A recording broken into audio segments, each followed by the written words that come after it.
So, good afternoon to all of you. I think all of you must be waiting for the lunch because you have been here for the last 1.5 days, and you must be wondering that after these kind of long deliberations, very knowledgeable deliberations, very well informed deliberations. Now, what is Commerce Secretary going to tell us? So let me first of all congratulate the team of officers from Ministry of Commerce, my colleague and Additional Secretary Mr. Piyush Kumar, and Chairman MPEDA. Both of them, in fact, very enthusiastically, they took up this issue, and I could only attend the last 1.5 hours of the discussion, but when I saw the conclusions which have been drawn, I could see that there was a detailed deliberation and very good conclusions have been brought out. In fact, yesterday I was asking Swami that why you have kept it in Goa. When the production is coming from Andhra Pradesh or from Gujarat or from Odisha, right, then why you have kept it in Goa? What is happening in Goa? So then he told me that we have kept it in Goa because in the name of Goa we will be able to collect the people over here and more people will join. So I understand that point, and but in fact I am very happy that when I was entering this room and I looked at the size of this hall, and I thought that probably it's a very small gathering. But when I heard some of you, I really realized that all the people who are gathered here, you are the most knowledgeable in your own subject and whatever field, whatever work you are doing. And therefore it is not the quantity but the quality of the people who are attending and deliberating. That is very, very important. So I am very happy, Swami, that you could gather the right kind of team, because I always feel that the first identification whenever these kind of consultative meetings are held, that you should be able to identify the right stakeholders. And I am very happy, to also see he told me he is my schoolmate, a junior from my school, and I was very happy to see him after a long time. And he is the principal secretary who is looking after this fisheries sector over there. And I also heard Mr. Pratap, who is the principal secretary from Punjab. So I was saying that the stakeholder consultation, in fact, if you look at the world literature, and whenever there is any consultative proceeding or meeting, the most important aspect is how you identify your stakeholders. And Pritpal Singh was also speaking about when he said that these are the stakeholders, and when he talked about the 3 ministries in Government of India. In my view, and I am very happy that both of you were able to select the right stakeholders here, because you have the state governments, which are very important, as all of you talked about, that unless and until the state governments are able to have a right kind of a policy, because they are the ultimate owners of land, they are the ultimate owners of the land bodies over there, inland bodies, and they draw out the policies, right? So they are here. Central government, of course, has taken the lead, but central government also is not just Commerce Department, because if you look at the fisheries sector, then it has to be Fisheries Department, and then it has to be food processing, because if you look at the whole value chain from capture to what you call the farm to fork, which is the concept these days being used for all kinds of products which are used for human consumption, and that is how the traceability and tracking comes about, is that so from farm to fork, that is from the fisheries department to the food processing department and the exporting department, that is Ministry of Commerce, all three of are here. The other stakeholders, which are very important stakeholders, are the regulators. Because if the regulations are not correct, and these, if you look at all the sectors which are into human consumption worldwide, particularly the export sector, globally now the standards are going up and up, and they are becoming more and more stringent. In fact, in the days to come, we will be going to meet more and more of tough standards and SPS measures and what you call the technical measures of trade. And therefore, it is very important, and I am very happy that all the regulators, whether it is FSSAI, aquaculture bodies, and other organizations, like Rajiv Gandhi Institute. So everybody is here. So I'm very happy. I could not hear you, but I'm sure that the collective wisdom which will be coming in these recommendations and the report will definitely show that everybody has contributed. And last but not the least, the most important stakeholder, because it happens, in many of the Chintan Shivirs, we only bring the people from the government. We forget about that it is not the government which produces goods or which manufactures goods, except for the public sector, which is very small now. It is the businesses, the industry, the businessmen who are doing that business, they are putting all the efforts, all the money. In fact, there may be here, you may be having, you may be looking at those who are successful, but there are people who might have been unsuccessful. They might have lost their money, right, in the businesses. So unless and until you understand what are the point of views of businesses from the production point of view, from the value addition point of view, from the processing point of view, from the manufacturing point of view, you cannot understand the issues of a particular sector. So I'm very happy, and I'm very lucky to hear two of you who spoke about how they are running their businesses. And I'm very happy that they are also part of this group. And therefore, what I feel that if these recommendations really turn into a good write-up and it comes in a good document, which then goes to various state governments, ministries, to organizations, regulators, internationally also, I think we have done a good job, and we have spent these 1.5 days very productively. So I'm very happy, I'm very glad, and let me congratulate all of you on that.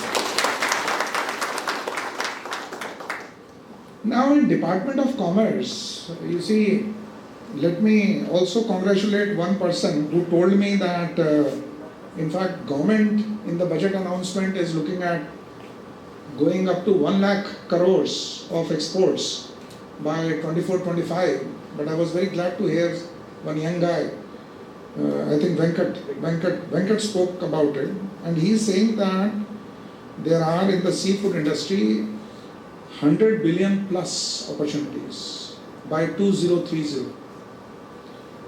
And that appears to me very, very wonderful and very, very, solace giving kind of a thought. Because yesterday, in fact, we were announcing we do a monthly press conference, and we look at our monthly export figures and the way, the global markets are functioning.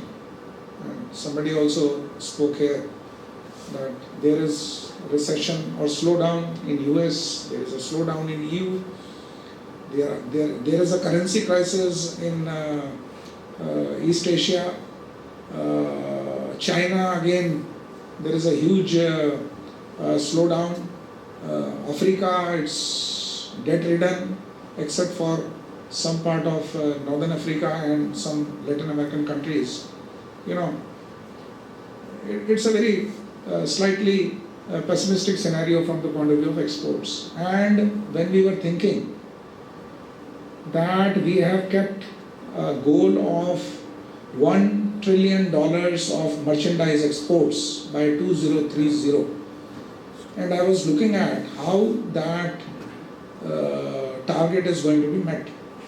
And I'm very happy to see that if you are thinking that there is a potential of $100 billion by 2030, which will mean that marine sector and the seafood sector will be almost 10% of our total exports from the current 2%. I think if you are able to achieve that, I mean, kudos to all of you for thinking that way. And if you are thinking that way, certainly I'm very sure that you will also achieve it, because once you start thinking, then only you are able to achieve. If you don't think positive, then I think it's very difficult to achieve positive things. So I'm very happy, and I think now we should look at 2030, because that is also our target, export target. And then you match this seafood export target and you keep it $100 billion and you work with them that how it is going to be. And the way you have told me, in fact, few days back, we also had a meeting with the Secretary Fisheries, and we were also looking at this market. And this came out, what you told me, the difference between the chapter 3 and chapter 16. So the value added products and the kind of labor, employment potential, you give that figure from 300 current employment to 1200 employment if you move at the higher end of the value chain. And that is in fact what we are planning in our exports. In fact, commodity by commodity, we are looking at what is the value chain, how we can move at the higher end of that value chain, and moving into the higher end of the value chain, which we have done successfully in the case of our smartphones. So that was the strategy which government adopted, that in smartphones we said that okay, there are few companies which are very large, which have got very high brand equity in the world, and we brought them here, we told them to produce, we facilitated them. And in fact, again, the role of the state government is very, very important. In fact, tomorrow I am going to Chennai, and my purpose of going to Chennai was that there is a meeting of Board of Approvals of SEZ, was also to see the Apple plant. Of course, I would not be able to see that plant tomorrow, because they are bringing out a new iPhone which is being produced in India. So the new iPhone which is going to be launched for the world, right, very closely within this month's time, that is going to come from India. And these two factories in Chennai, where they told even me that you please don't visit now because our trade secrets will be out. So I told them, okay, I will come another month, but you go ahead with your this new launch. So I think look at it that India, which we used to see on TVs, the long lines in US, outside the stores when the new iPhone or the Apple product used to be launched. Now India is launching the latest iPhone product, and that is getting launched from the Indian factories, right? So that is the kind of change. So I believe in you when you are saying that $100 billion can be achieved. Let us look at that value chain, and if we are able to move up to that value chain where you said that processing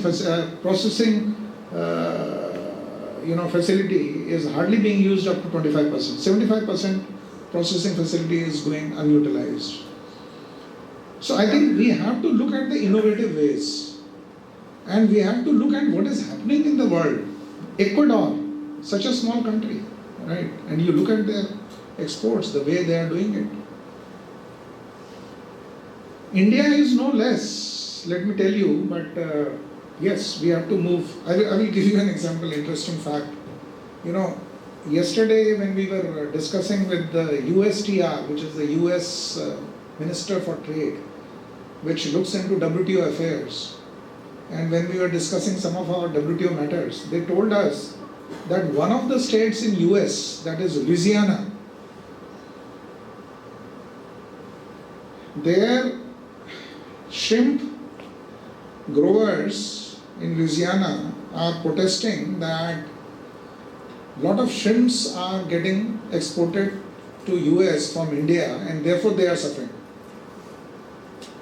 And they also told us that they are giving some export subsidies, and those export subsidies should be removed. And then when we discussed among ourselves, we found out that these are not export subsidies, these are the road tax benefits which we are giving. Road tax benefits, which are basically, you know, the remission of duties, right?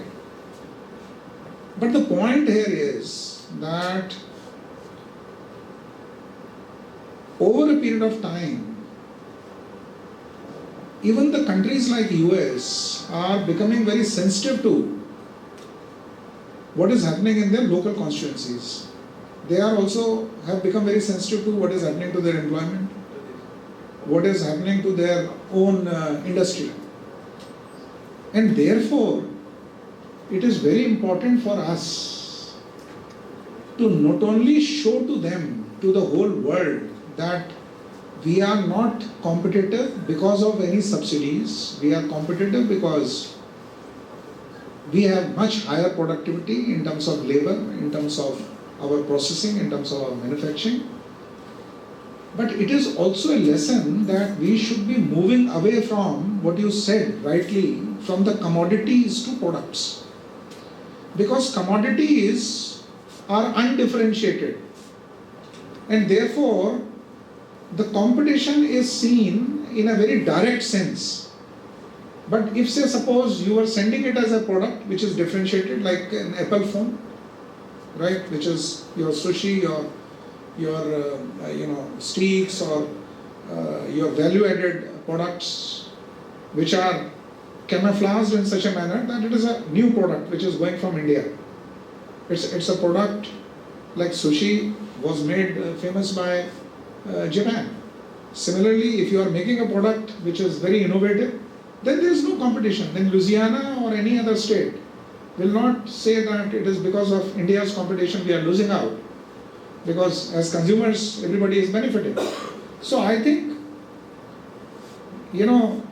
this conference has been able to bring out a very, very important factor which perhaps could have been missed, is that there is a whole lot of value and whole lot of export potential when we move higher in the value chain. So I will say that you have very fine recommendations. You constitute some working groups.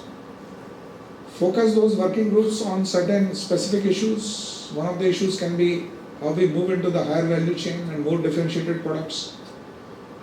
Right, and those working groups then can be looking into each and every aspect of it, and all these stakeholders or the concerned stakeholders can be there, different groups.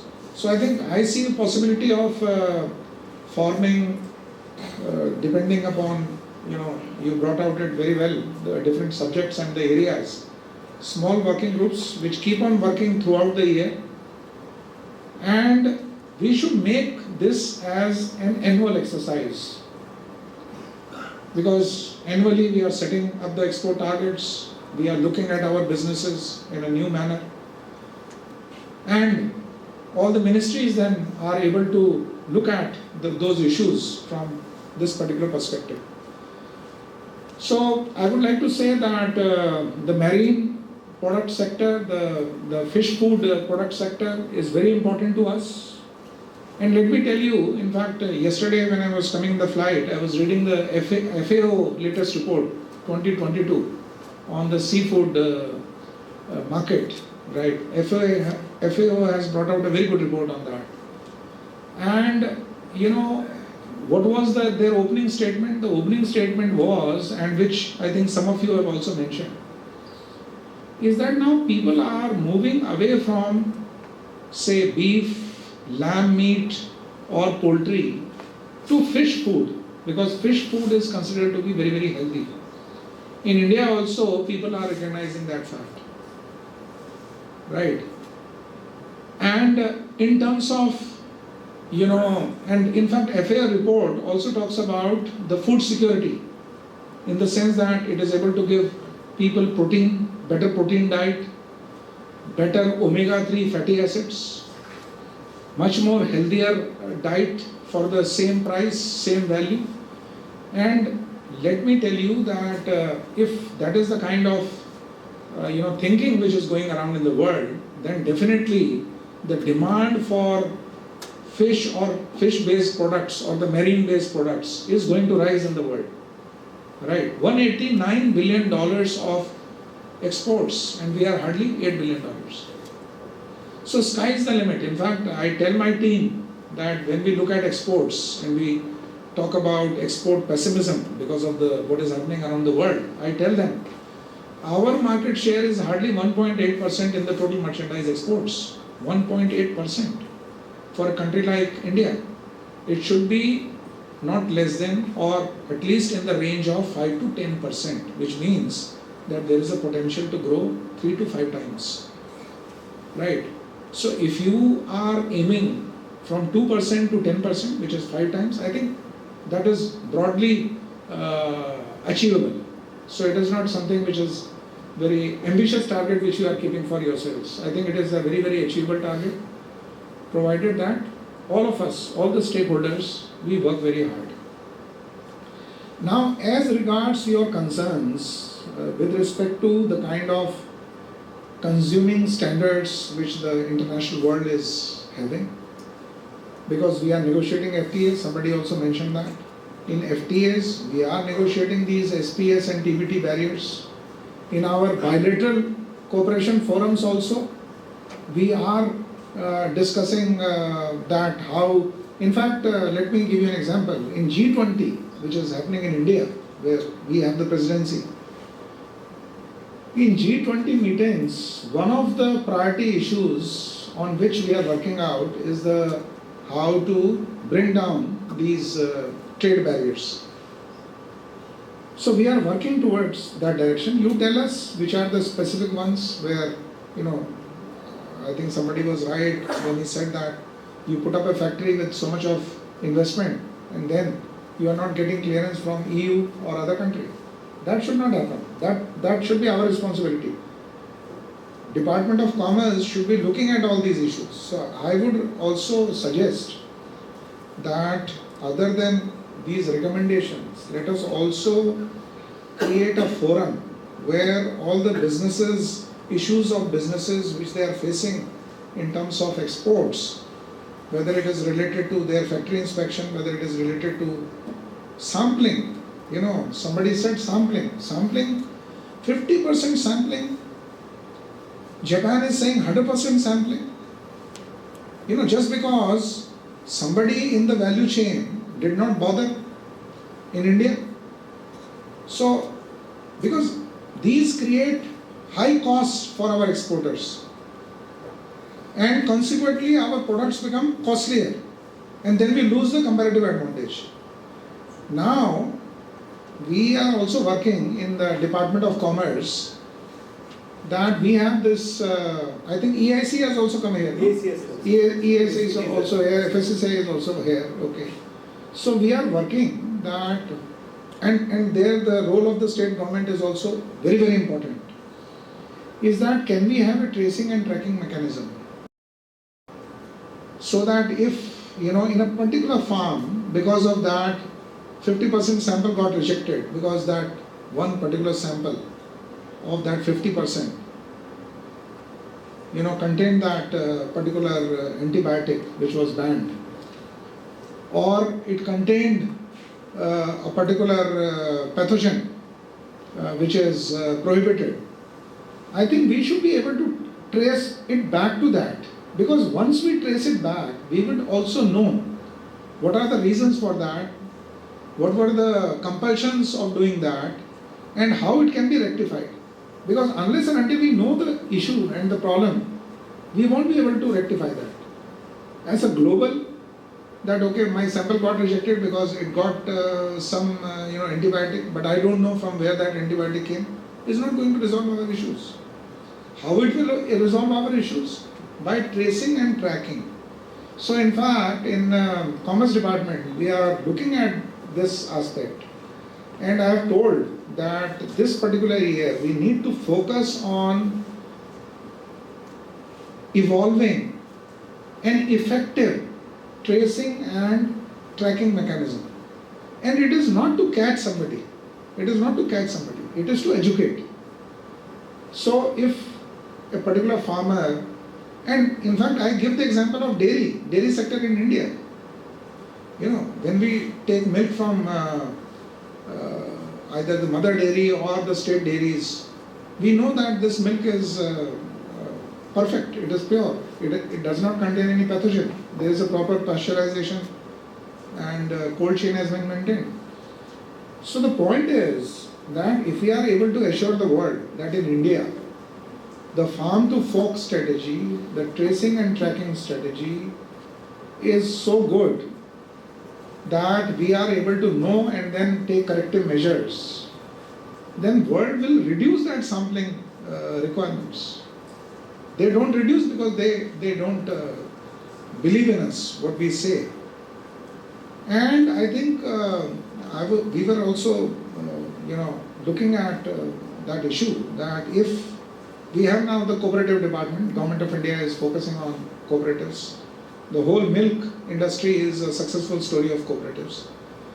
Can in fisheries also, and in fact I have also worked in the state government of Bihar, and I know that there is a whole inland water over there, and we work with the fishermen and all that. Can we develop a system of cooperatives or self-help groups which are both very successful methods of organizing large-scale farmers, particularly the small farmers, because we have this disadvantage of having very small farmers. Can we develop, and I think there can be another working group, if you need, which can be set up on looking at tracing and tracking, working on the cooperative mechanism or the self-help group mechanism, only to educate, to find out what were the reasons, whether it was some quack, was it some unscrupulous element, was it some ignorant guy, because of that the wrong kind of antibiotic was used, or there was this pathogen development. And if you are able to tackle that, because that will be hardly less than 1%. 99% would be doing their job perfectly, but that 1% we have to find out where that 1% lies. And if we correct that, then we will be able to ensure to the globe that no, we have this good tracing and tracking mechanism. So I think there are different issues. I think I do not want to exceed my time limit, but few things again I will just flag it, which I heard from all of you. One is that state governments are now part of the export strategy. There is a district as export hub kind of a plan. States have prepared their export strategies. They are also preparing their district export strategies. So I would also suggest that one working group or one of the working groups can also work on that how many districts now, because we know that these are the coastal states. Punjab also talked about the salinity in Punjab waters because of the underground water high uptake, and therefore the adversity turning into opportunity for Punjab. We can work on that. But my point is that can we have now going beyond districts, beyond states, and looking at different districts and having their export strategy where marine products or the seafood products, right, are part of their export strategy. And then this collective comes to $100 billion by 2030.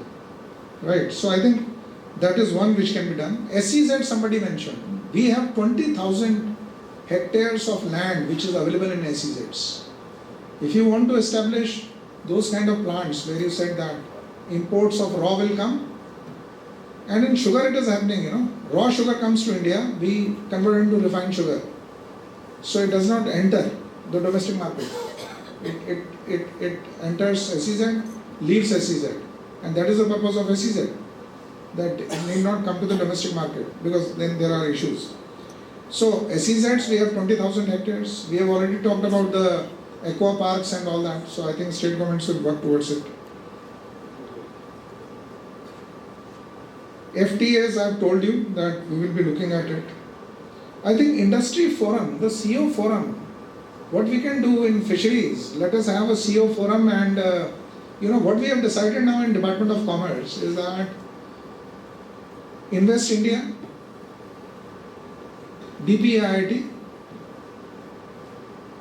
Department of Commerce, and our Indian missions abroad.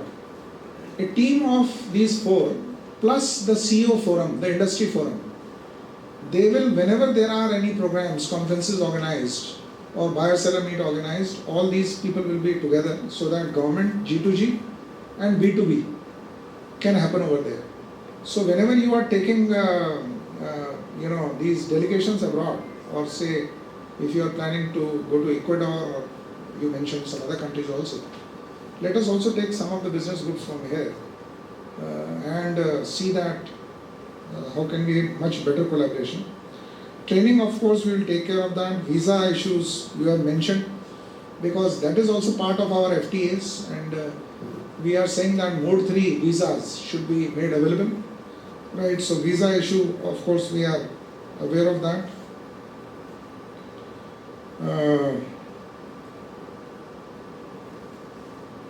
Ease of import procedures for foreign raw material for exports, I think we need to work on it. So I think there also you can put a dedicated team which looks into these issues, and I am very sure that if this dedicated team works for another 3 months, by the end of 3 months we should be able to come out with a good export strategy, because Department of Commerce is also coming out with an export strategy, and we are working on certain commodities. So I think this is a very important commodity group. If it is going to be 10% of our exports, so I think this is a very, very important commodity group which we should be looking at. So I have noted down your points of sanitary import permits, you know, this FSSAI, AQCS, sampling delays, I think that has to be checked. And I think this point is very important. Somebody mentioned that we are doing 300% sample tests. So if we are doing 300% 3 times, how can we tell EU and US that you please bring down your norms? I think we need to look at ourselves also. So I think somebody should work on it. This is a very important part. And so that point is taken. Infrastructure, yes. Infrastructure, let me tell you that we have constituted one very important now group in Government of India. There is already a logistics policy group which is working. Now we have one where we call export-import logistics, which is the trade logistics. We are working on it. And we have told Ministry of Ports, Ministry of Civil Aviation, Ministry of Roadways and Highways, Ministry of Railways, that how we can improve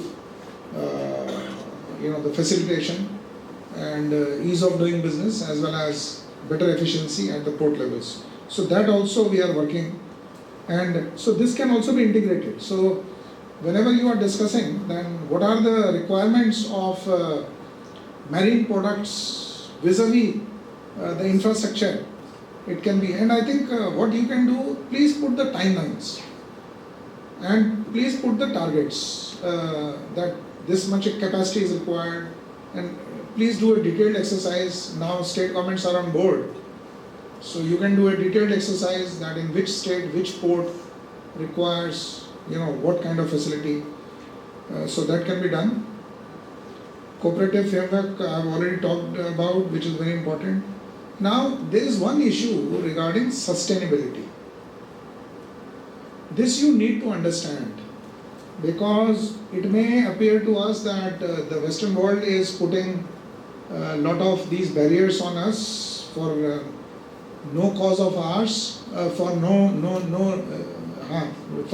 cause by us, but because there is overfishing, because there are turtles in the sea which need to be protected, because there is a marine ecosystem which needs to be protected. Whatever may be the reasons, whosoever is guilty for that, mainly the Western world, not us, but we have to go by that, because we cannot say that we don't believe in sustainability. We have to believe in sustainability, because these are there is a broad consensus in the world that we cannot neglect these sustainability issues. But what way we do it so that we don't become cost incompetitive, that has to be seen. So sustainability is important.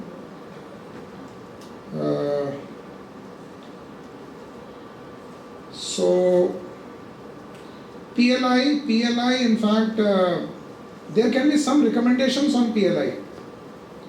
So I think we can suggest, because I am also part of that PLI committee, so you can suggest to us that which will be those parts of the higher value chain, particularly where you are going for value addition, where PLI can be helpful. So we can do that, because PLI now has become self-sustaining kind of an activity. I mean, the kind of revenue which we are getting out of the products which we are making is becoming self-sustaining. So if we are able to show that our production will rise to 100 billion, exports will rise to $100 billion, our revenues will rise to this much, and we can give this much of PLI. So I think there should be some recommendations coming for PLI. I think that can be done.